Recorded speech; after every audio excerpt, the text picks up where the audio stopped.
One careless photo can wipe billions off a brand's value. That's exactly what happened to Swiss watch giant Swatch this week, and the fallout is still rippling across social media. But here's where it gets controversial. Some people insist the outrage is justified, while others argue it's an overreaction that stifles creative freedom. Where do you stand? Swatch has now yanked a global campaign after a single image, an Asian male model tugging the outer corners of his eyes, ignited a firestorm on Chinese platforms. Critics instantly labeled the pose a racist caricature of East Asian features, and within hours, the hashtag Boycott Swatch was trending. Faced with a tidal wave of anger, the company issued a bilingual apology on Instagram and Weibo, admitting the ad had caused distress and misunderstanding, and promising the material had been deleted everywhere. Yet the apology only poured fuel on the flames. Influencers with millions of followers refused to accept what they called a copy-paste sorry. One prominent Weibo personality demanded regulatory punishment, claiming the image was textbook racism against Chinese people.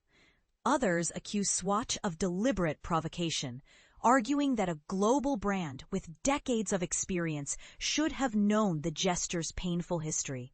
A quick apology can't rebuild a shattered reputation. One commenter summed up, echoing a sentiment repeated thousands of times. The stakes are enormous. China is Swatch Group's single largest market, and the conglomerate's portfolio, Blancpain, Longines, Tissot, Omega, and more, relies heavily on Chinese consumers. Just last July, Swatch reported an 11.2% plunge in first-half revenue, explicitly blaming weak Chinese demand. Now, with public sentiment souring, analysts fear the numbers could get even worse.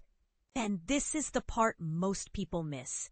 Swatch is hardly the first luxury house to stumble into this particular cultural minefield. In 2018, Dolce Gabbana released videos of a Chinese model struggling to eat pizza and cannoli with chopsticks.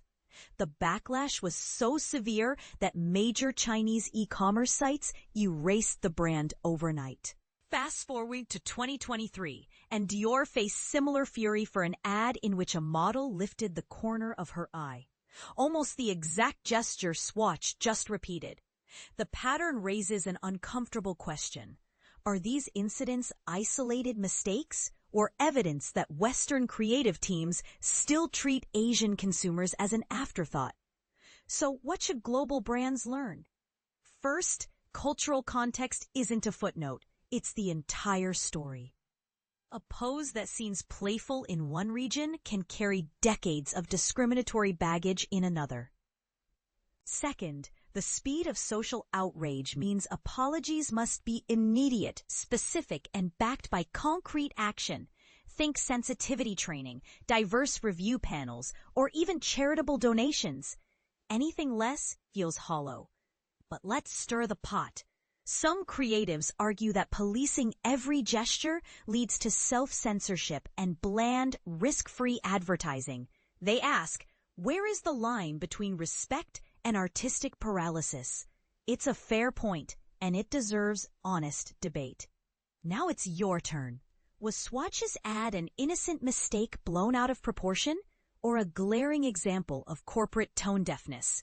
Should brands face financial penalties for cultural missteps, or does that set a dangerous precedent? Drop your thoughts below. Agree, disagree, or bring a completely new angle. The conversation is far from over, and your voice might shape how the next campaign is made.